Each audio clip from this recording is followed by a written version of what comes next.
সকলকে আজমস ক্লাসরুমের আরও একটি ভিডিও ক্লাসে স্বাগতম জানাচ্ছি। আমি ইঞ্জিনিয়ার মোহাম্মদ আজম। আজকের এই পর্ব থেকে আমরা ধারাবাহিক কতগুলো পর্বে বিগত সালে সাব অ্যাসিস্ট্যান্ট ইঞ্জিনিয়ার সিভিলের নিয়োগ পরীক্ষাগুলোতে যেই প্রশ্নগুলো এসেছে সেই প্রশ্নের গাণিতিক সমস্যাগুলোর সমাধান করব। কিছুদিনের মধ্যেই আমাদের দেশে কতগুলো সাব অ্যাসিস্ট্যান্ট ইঞ্জিনিয়ার সিভিলের নিয়োগ পরীক্ষা আছে। এই উপলক্ষে আমরা এই ধারাবাহিক পর্বগুলোতে বুয়েটের প্যাটার্ন বা বিভিন্ন সরকারি চাকরিগুলোতে যেই গাণিতিক সমস্যাগুলো এসেছে, ডিপার্টমেন্টাল গাণিতিক সমস্যা, সেগুলোর ধারাবাহিক সমাধান করাবো। তো আশা করি এই ভিডিওগুলোকে শেয়ার করে এবং চ্যানেলটিকে সাবস্ক্রাইব করে আমাদের সঙ্গেই থাকবেন। আসুন শুরু করা যাক। প্রথমে আজকে আমরা যেই প্রশ্নটি সমাধান করব সেটি হচ্ছে নর্দার্ন ইলেকট্রিক সাপ্লাই কোম্পানি নেসকোর 2021-এর যে পরীক্ষাটি হয়েছিল সেই প্রশ্নের গাণিতিক সমস্যাগুলোর সমাধান। প্রথম যে গাণিতিক সমস্যাটিকে আমরা সমাধান করব সেটি হচ্ছে একটি শিথিল ও গোলাকৃতি মৃত্তিকার কণার কার্যকরী আকার হচ্ছে 0.06 মিলিমিটার। এটা হলে কে এর মান কত? তো আমাদের যেগুলো দেওয়া আছে গিভেন ডেটা হিসাবে সেগুলো আমরা লিখে ফেলি। আমাদের একটাই মাত্র মান দেওয়া আছে, সেটা হচ্ছে কার্যকরী আকার, যেটাকে D10 বলি আমরা, 0.06 মিলিমিটার। এটাকে আমরা যদি সেন্টিমিটারে নেই, 10 দিয়ে ভাগ করলে 0.006 সেন্টিমিটার হয়ে যাবে। আমাদের সি এর মান জানা থাকা লাগে, যেহেতু আমাদের কে এর মান বের করতে বলা হয়েছে। তো আমরা সি এর মান যদি দেওয়া না থাকে তাহলে সি এর মান 100 ধরে নিতে হয়। সো আমরা 100 ধরে নিলাম, এখানে লিখব লেট সি ইকুয়াল টু 100। এবার আমরা বলবো উই নো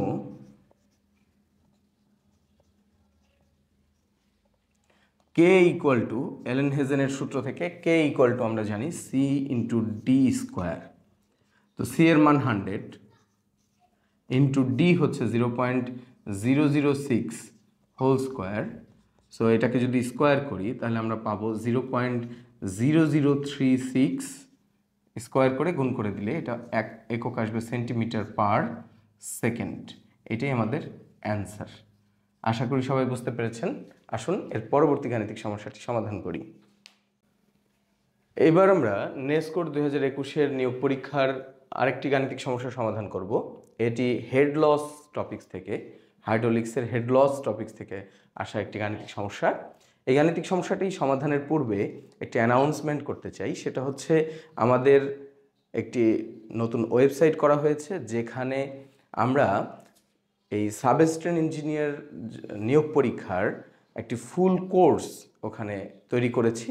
যেই কোর্সটিতে ধারাবাহিকভাবে প্রত্যেকটি টপিক ওয়াইজ এরকম কোশ্চেন সলভ করে দেওয়া আছে এবং কোশ্চেন সলভ করার পূর্বে তার বেসিক থেকে আলোচনা করা আছে। এই কোর্সটি যদি কেউ একজন করে তাহলে আশা করা যায় তার ডিপার্টমেন্টাল যেই প্রস্তুতি সেটা তো হবেই, এবং এর সাথে সাথে আমরা এই কোর্সটিতে নিয়মিত আপডেট দিতে থাকব, যেই আপডেটের মধ্যে নন ডিপার্টমেন্টাল টপিকসগুলোর ক্লাসও থাকবে। তো এই কোর্সটিতে এখনই 100+ ভিডিও আছে, 130টার মতো ভিডিও ক্লাস আছে অলরেডি, যেখানে প্রত্যেকটি ভিডিওতে আলাদা আলাদা এক একটি গাণিতিক সমস্যাকে খুব সুন্দর করে বোঝানো আছে, এবং এর পরবর্তীতে আরও ক্লাস এখানে অ্যাড হবে। এই ভিডিও ক্লাসগুলো ধারাবাহিকভাবে যদি কেউ করে এবং টপিক ওয়াইজ যদি করে, তার খুবই ভালো প্রিপারেশন হবে আশা করি। এবং সবচেয়ে বড় ব্যাপার হচ্ছে আমাদের এই কোর্সটিতে যদি কেউ এনরোল করে, তার যতদিন প্রয়োজন হবে সে এই কোর্সটিতে অ্যাক্সেস পাবে। আমরা এটার অ্যাক্সেস বন্ধ করে দেব না। এই কোর্সটিতে এনরোল করতে চাইলে ডিসক্রিপশনে কোর্সের লিঙ্ক দেওয়া আছে। এছাড়াও বাংলাদেশ পানি উন্নয়ন বোর্ডের একটি বিগত সালের কোশ্চেনগুলোর সলিউশনের উপরে ডিপার্টমেন্টাল নন ডিপার্টমেন্টাল মিলিয়ে একটা কোর্স আছে, সেটাও আপনারা চাইলে নিচে গিয়ে চেক করতে পারেন, যদি প্রয়োজন হয় এনরোল করতে পারেন। আসুন তাহলে গাণিতিক সমস্যাটি সমাধান করি। গাণিতিক সমস্যাটিতে আমাদের যেগুলো দেওয়া আছে ডেটা হিসাবে সেগুলো আমরা লিখে ফেলি ডান সাইডে। গিভেন ডেটা হিসাবে আমাদের প্রথমেই আছে ডি বা পাইপের ব্যাস, সেটা ছোটো হাতের ডি লিখবো আমরা 0.05 মিটার, এবং আমাদের দৈর্ঘ্য দেওয়া আছে, পাইপটির দৈর্ঘ্য হচ্ছে 200 মিটার, এবং আমাদেরকে পাইপের নির্গমনের মান কিউ এটা দেওয়া আছে হচ্ছে 0.05 মিটার কিউব পার সেকেন্ড, এবং ঘর্ষণজনিত হেড লস আমাদের বের করতে বলা হয়েছে, সেটাকে HF বলা হয়ে থাকে সাধারণত, এবং ঘর্ষণ গুণাঙ্কের মান, এফ এর মান আমাদের দেওয়া আছে 0.0025। সো এই মানগুলো দেওয়া আছে, আমাদের বের করতে বলা হয়েছে হেড লস ফর ফ্রিকশন। তো আমাদেরকে যে ডেটাগুলো দেওয়া আছে সেই ডেটাগুলো দিয়ে আমরা যদি হেড লস ফর ফ্রিকশন বের করতে চাই, তাহলে আমরা জানি we know HF equal to FL Q square 3D to the power 5। তো আমরা যদি মানগুলো বসিয়ে দিই 0.0025, এল এর মান হচ্ছে 200, কিউ এর মান হচ্ছে 0.05 হোল স্কোয়ার ডিভাইডেড বাই 3ডির মান হচ্ছে 0.05 টু দি পাওয়ার 5। আমরা যদি এটাকে ক্যালকুলেট করি তাহলে আমরা মান পাবো 0.01333 মিটার। যেহেতু আমরা এখানে এসআই ইউনিটে সব বসিয়েছি, তাহলে আমাদের হেড লসটা আসবে মিটার এককে। তো আমরা চাইলে এটাকে সেন্টিমিটার এককে লিখতে পারি 1.333 সেন্টিমিটার। এটি আমাদের অ্যান্সার। আশা করি সবাই বুঝতে পেরেছেন। আসুন এর পরের গাণিতিক সমস্যাটিকে সমাধান করা যাক। এবার আমরা নেস্কোর 2021 সালের গাণিতিক সমস্যাগুলোর আরও একটি গাণিতিক সমস্যার সমাধান করব। এই গাণিতিক সমস্যাটিতে ইটের পরিমাণ নির্ণয় করতে বলা হয়েছে, যেখানে বলা হয়েছে 10 fit into 10 fit into 5 inch একটি মাপের ইটের গাঁথুনিতে কতটি ইট প্রয়োজন হবে। তো আমাদের ইটের গাঁথুনির ডাইমেনশনগুলো দেওয়া আছে। তো প্রথমে আমরা এটাতে আর কিছু না লিখে আমরা বলতে পারি যে ইটের গাঁথুনির পরিমাণ সলিউশন হবে এরকম, যে গাঁথুনির পরিমাণ, আমরা ভলিউম বলবো এটাকে, আয়তন 10 fit into 10 fit into 5 inch, সেহেতু আমরা 12 দিয়ে ভাগ করে এটাকেও ফিটে নিয়ে যাব। সো এটাকে আমরা যদি গুণ করি তাহলে 41.667 বা 67 বলা যায়, 41.667 ফিট কিউব আসবে, বা আমরা বলতে পারি 41.67 বা 667 কিউবিক ফিট CFT।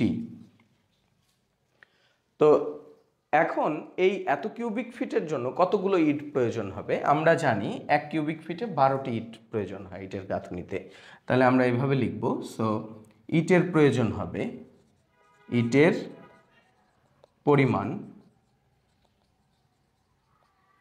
হচ্ছে 41.667 ইন্টু 12। যেহেতু 1 কিউবিক ফিট CFT গাঁথুনিতে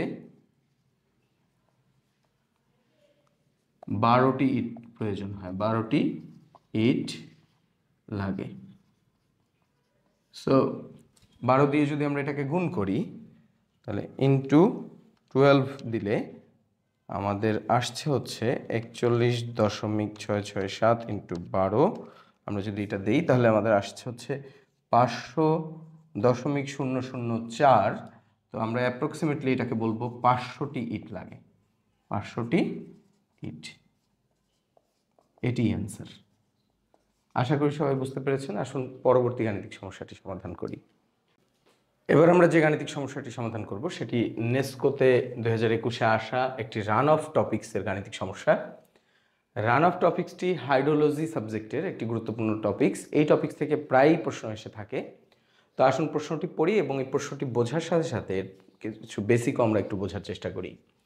50 একর এলাকায় 50% এলাকা হচ্ছে শহর। একটা 50 একর এলাকার এই এলাকায় 50% হচ্ছে শহর। এই 50 একরের মধ্যে 25 একর শহর এবং 30% পাহাড়ি অংশ এবং 20% ঝোপ জঙ্গল দিয়ে ঘেরা।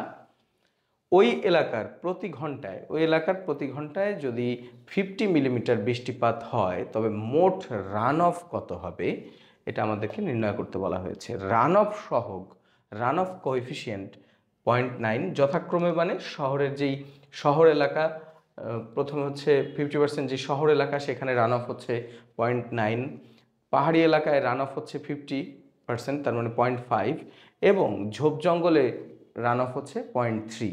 তাহলে রান অফ কোএফিসিয়েন্ট ভিন্ন ভিন্ন এলাকার জন্য ভিন্ন ভিন্ন।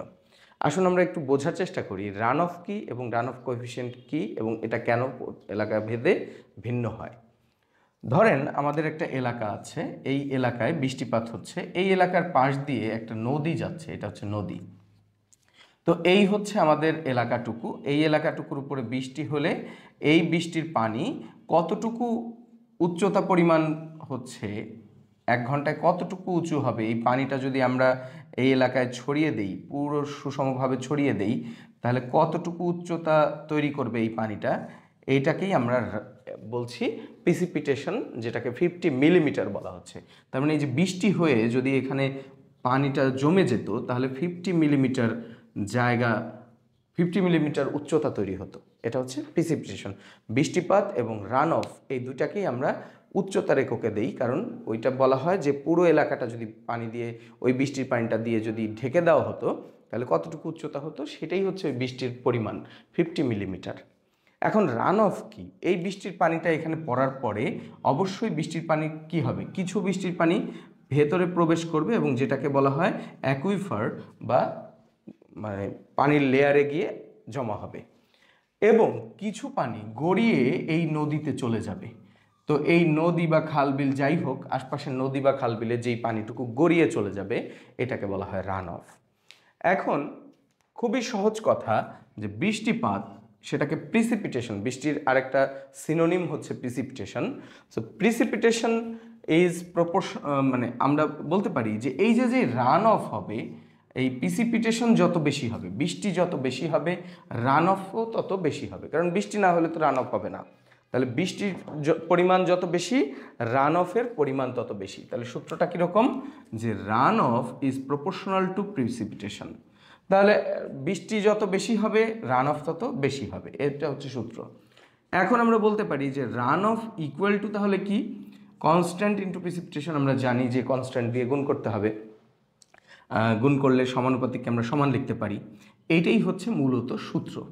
এই কে কে বলা হয় run off coefficient, run of সহগ বা run off coefficient, run of সহগ। সো এই রান অফ কোএফিসিয়েন্ট ভিন্ন ভিন্ন এলাকার জন্য ভিন্ন ভিন্ন কেন? দেখুন 0.9 মানে কি 90%, কারণ 100 দিয়ে ভাগ করে 0.9 হয়েছে।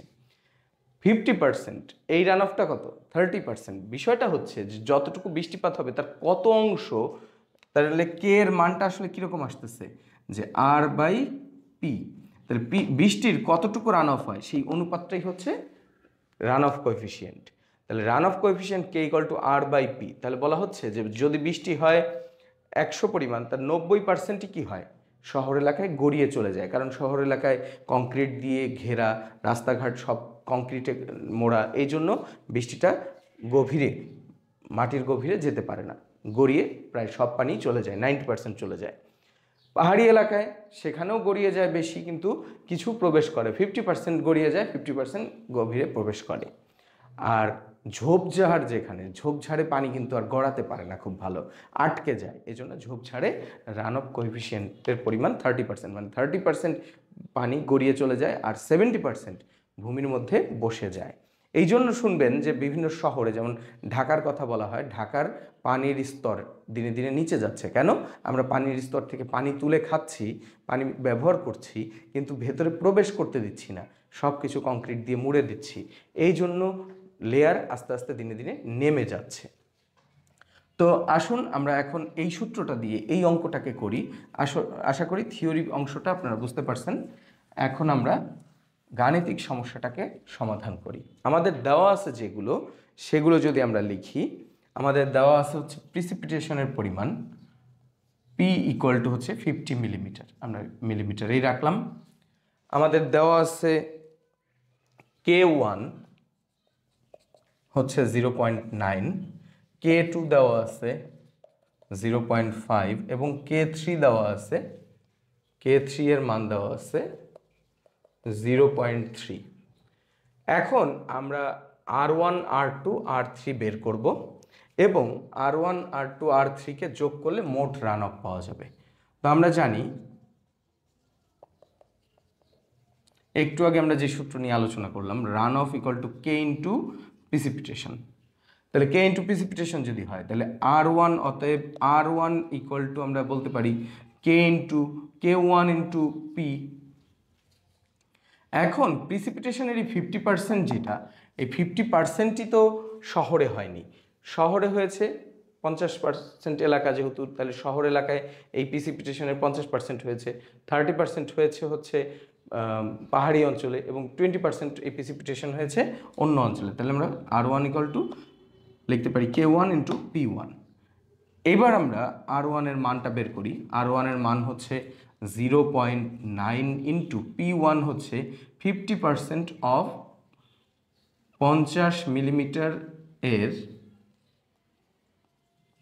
50%। তো আমরা জানি যে পার্সেন্ট উঠাতে হলে 100 দিয়ে ভাগ করতে হয়, আর এর মানে হচ্ছে গুণ। অতএব আমরা এটাকে বলতে পারি 0.9 ইন্টু 50 ইন্টু 0.5, কারণ এটুকু শহর এলাকায় মোট 50 মিলিমিটার বৃষ্টিপাত হয়েছে, কিন্তু এর 50% হয়েছে শহর এলাকায়। যেহেতু শহর এলাকা 50%, তাহলে এটা দিয়ে গুণ হবে। এই তিনটা গুণ করলে আমরা পাচ্ছি হচ্ছে 25 ইন্টু 0.9, 0.5 ইন্টু 50 মানে 25 ইন্টু 0.9 যদি আমরা এটা করি তাহলে হচ্ছে 22.5 মিলিমিটার। একইভাবে R2 আমরা নির্ণয় করতে পারি। এখন আমি আর ভেঙে ভেঙে করলাম না, K2 ইন্টু P2, এটাকে আমরা বলতে পারি, আর K2 এর মান ছিল 0.5 ইন্টু 50 ইন্টু হচ্ছে পাহাড়ি এলাকা যেটা, সেটা হচ্ছে 30%, তার মানে এটাকে 0.3 দিয়ে গুণ করলেই হচ্ছে। তাহলে আমরা যদি এখানে জাস্ট 0.3 বসিয়ে দিই তাহলেই হচ্ছে 0.3, এটা হচ্ছে 13.5 মিলিমিটার। একইভাবে R3 equal to K3 into P3, সেটা হচ্ছে 0.3, K3 এর মান 0.3 ইন্টু হচ্ছে 50 ইন্টু ঝোপঝাড় এলাকা ছিল 0.2 ইকুয়াল টু, এটা 13 আমি এখানে ভুল করেছি, আসলে পুরোটাই করা দরকার। সেটা হচ্ছে 0.5 ইন্টু 50 ইন্টু 0.3, এটা হচ্ছে 7.5 মিলিমিটার। আমি 0.9 রেখে দিয়েছিলাম। তো এটাকে কি করব এখন, এটা হচ্ছে 0.3 ইন্টু 50 ইন্টু 0.2, এটা যদি করি তাহলে এটা আসে 3 মিলিমিটার। অতএব এই পাশে লিখি আমরা এবার বাকি অংশ। অতএব মোট রান অফ হবে R equal to R1 plus R2 plus R3। তাহলে R1 এর মান আমরা পেয়েছিলাম হচ্ছে 22.5 প্লাস 7.5 প্লাস 3, টোটাল আসবে 22.5 প্লাস 7.5 প্লাস 3 করলে আসে 33 মিলিমিটার। এটাই হচ্ছে অ্যান্সার। তো মোট রান অফ হচ্ছে 33 মিলিমিটার। তার মানে 50 মিলিমিটার বৃষ্টি হয়েছে, তার 33 মিলিমিটার বৃষ্টি গড়িয়ে নদী বা খাল বিলে চলে গেছে, ভূগর্ভে গিয়েছে হচ্ছে বাকি যতটুকু। বাকি তাহলে কতটুকু থাকে, 17 মিলিমিটার ভূগর্ভে প্রবেশ করেছে। আশা করি সবাই বুঝতে পেরেছেন। আসুন এর পরবর্তী গাণিতিক সমস্যাটি আমরা সমাধান করি। এবার আমরা নেস্কোর পরীক্ষায় আসা মাটি খননের পরিমাণ বা পরিমাণ নির্ণয়ের একটি গাণিতিক সমস্যা সমাধান করব। এটি আরও একটি গুরুত্বপূর্ণ প্রশ্ন, কারণ এটি এই ধরনের প্রশ্ন, মাটি খননের পরিমাণ, পুকুর কাটলে মাটি খননের পরিমাণ বা রাস্তার ক্ষেত্রে মাটি খননের পরিমাণ অনেক ক্ষেত্রেই আমাদের আসে। তো এই প্রশ্নটি যেহেতু নিয়মিত আসে, তাহলে এটা আমরা আসলে একটু ভালো করে বুঝে করার চেষ্টা করি। আমাদেরকে এখানে দেওয়া আছে পুকুরের উপরিপৃষ্ঠের, এই চিত্রটা কিন্তু প্রশ্নে দেওয়া ছিল না, আমি বোঝানোর সুবিধার্থে সুবিধা হবে এবং বুঝতে সুবিধা হবে আপনাদের, এই জন্য চিত্রটা এঁকেছি। বলা হয়েছে একটি পুকুরের উপরিপৃষ্ঠের মাপ হচ্ছে 60 মিটার ইন্টু 50 মিটার। তাহলে উপরের পৃষ্ঠটা বড়, 60 মিটার এবং 50 মিটার, এবং 1:2 অনুপাতের ঢাল, গভীরতা হচ্ছে 8 মিটার, ডি এর মান দেওয়া আছে 8 মিটার। মাটি খননের পরিমাণ আমাদেরকে নির্ণয় করতে বলা হয়েছে। সো আমরা প্রথমে যেটা করব সেটা হচ্ছে A1, উই নো A1 হচ্ছে উপরিতলের ক্ষেত্রফল সেটা হচ্ছে 60 × 50, তাহলে 3000 মিটার স্কোয়ার হচ্ছে A1 এর মান হবে। A2 হচ্ছে এই নিচের তলের দৈর্ঘ্য, তাহলে আমরা এটাকে যদি নিচের তলের দৈর্ঘ্য বের করতে হলে হচ্ছে এটা যদি L1 হয় দৈর্ঘ্য, এটা হচ্ছে প্রস্থ B1, তাহলে L2 বলবো এটাকে। L2 হচ্ছে L1 মাইনাস 2SD। যদি এটা করি তাহলে হচ্ছে 60 মাইনাস 2 ইন্টু এস এর মান হচ্ছে 2, এই যে 1:2 এর এই 2টা হচ্ছে এস, ইন্টু ডি হচ্ছে 8, ইন্টু 50 মাইনাস 2 ইন্টু এস হচ্ছে 2, ডি হচ্ছে 8, 50 মাইনাস 2 এস ডি। এটা করলে আমরা এই ক্ষেত্রে এই A2 এর মান পেয়ে যাব হচ্ছে 504 মিটার স্কোয়ার। এবং এ মিডিল মানে হচ্ছে এইটার মিডিল পয়েন্টে এসে এটার এইখানে মধ্য গভীরতায় ক্ষেত্রফল কত সেটা বের করতে হলে আমরা এই দুইটার দৈর্ঘ্য L1 plus L2 divided by 2, মানে উপরের দৈর্ঘ্য নিচের দৈর্ঘ্য ডিভাইডেড বাই 2, এই নিচের দৈর্ঘ্য এটা হচ্ছে L2, এটা হচ্ছে B2, তাহলে এইখানে হবে B1 plus B2 divided by 2, এইটা হচ্ছে নিচের গভীরতা। তাহলে আমরা এখানে মান যদি বসাই তাহলে L1 ছিল হচ্ছে 60 প্লাস হচ্ছে 60 মাইনাস 2 ইন্টু 2 ইন্টু 8, এটার মান আসতেছে 28 ডিভাইডেড বাই 2 ইন্টু হচ্ছে 50 প্লাস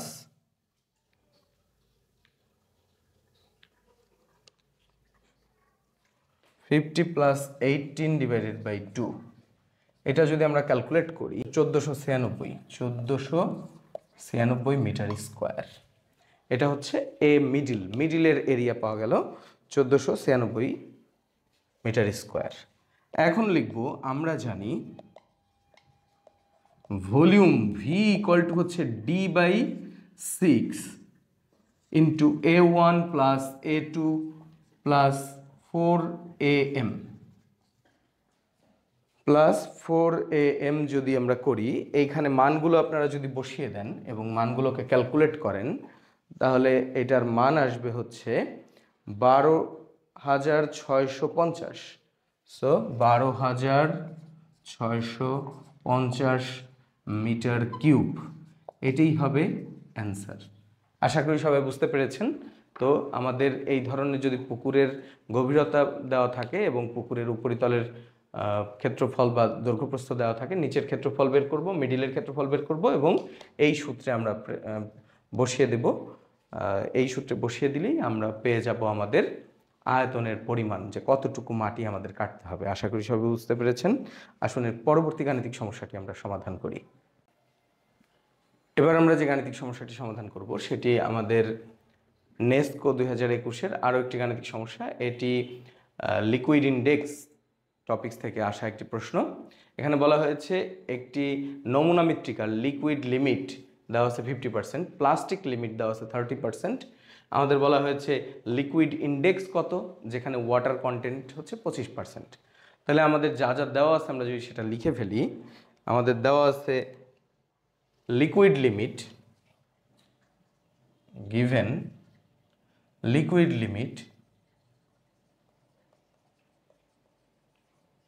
বা যেটাকে বলা হয় তারল্য সীমা, যেটাকে WL দিয়ে আমরা প্রকাশ করি, সেটা হচ্ছে 50%। আমাদের বলা আছে প্লাস্টিক লিমিট, যেটাকে WP দিয়ে প্রকাশ করা হয়, প্লাস্টিক লিমিট 30% দেওয়া আছে। আমাদের বলা হয়েছে লিকুইড ইন্ডেক্স কত, লিকুইড ইন্ডেক্স হচ্ছে তারল্য সূচক কত, সেটা হচ্ছে IL কত, তারল্য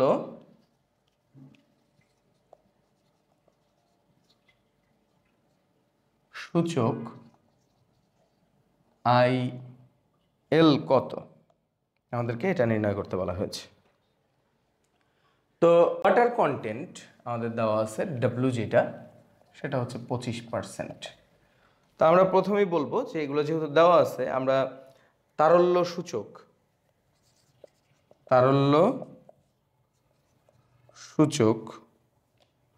তারল্য সূচকের জন্য আমাদের নম্যতা সূচক লাগবে। অতএব আমরা বলবো, আমরা জানি নম্যতা সূচক যেটা আইপি, ইন্ডেক্স অফ প্লাস্টিসিটি, সেটা হচ্ছে 50%, মান দুইটা হচ্ছে WL মাইনাস WP।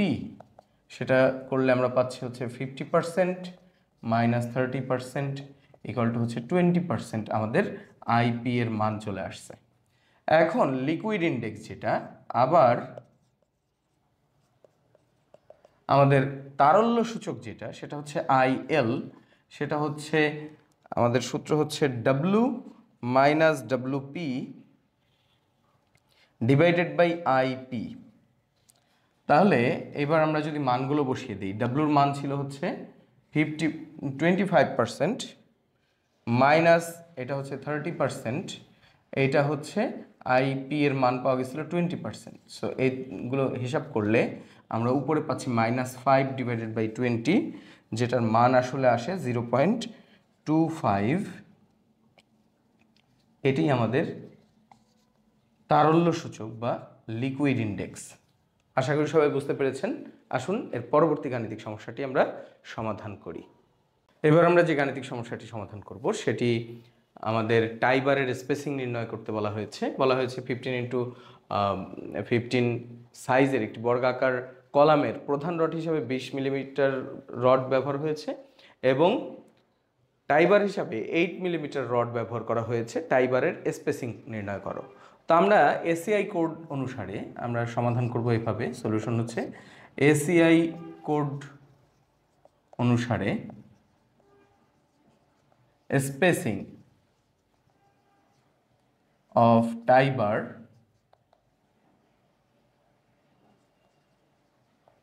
স্পেসিং এর সূত্র S ইকুয়াল টু হচ্ছে 16 into main bar dia S equal to 48 into tie bar dia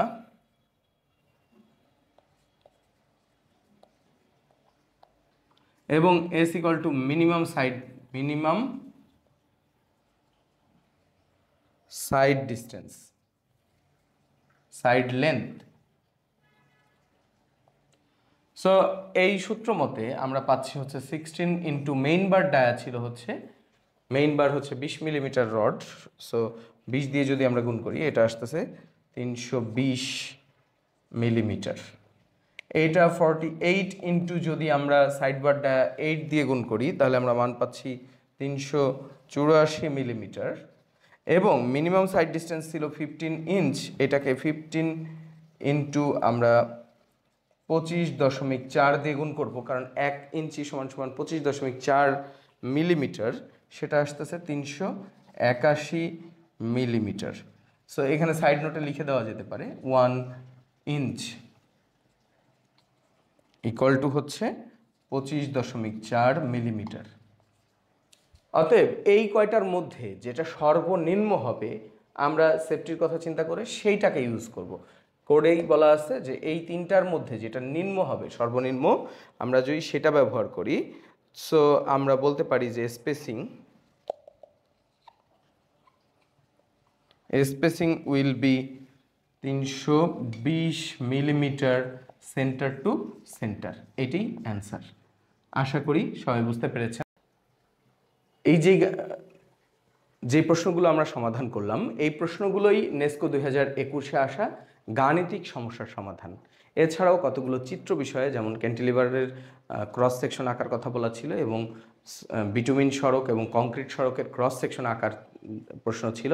সেই চিত্র জাতীয় প্রশ্নগুলো, চিত্রধর্মী প্রশ্নগুলো আমরা একটি আলাদা ক্লাসে আলোচনা করব। এখানে আমরা শুধু গাণিতিক সমস্যার সমাধানগুলো করলাম। এরকম এর পরের পর্বে আমরা আরও কোনো একটি এরকম নিয়োগ পরীক্ষার গাণিতিক সমস্যা সমাধান করব। এছাড়া যারা অ্যাসিস্ট্যান্ট ইঞ্জিনিয়ার সিভিলের নিয়োগ পরীক্ষার সর্বোচ্চ বা সর্বোত্তম প্রস্তুতি নিতে চান, তারা আমাদের ডিসক্রিপশনে দেওয়া লিঙ্ক থেকে আমাদের কোর্সগুলো দেখতে পারেন। সেখানে প্রত্যেকটি টপিক্সের টপিকসগুলোকে ব্যাখ্যা বিশ্লেষণ করে গাণিতিক সমস্যাগুলোকে সমাধান করা আছে ধারাবাহিক আকারে। এগুলো করলে আশা করি আপনারা সর্বোচ্চ একটি প্রস্তুতি নিতে পারবেন হারভেস্টার ইঞ্জিনিয়ার সিভিলের নিয়োগ পরীক্ষার জন্য। তো আমাদের চ্যানেলটিকে সাবস্ক্রাইব এবং শেয়ার করার কথা বলে এখানেই শেষ করছি। ধন্যবাদ সবাইকে।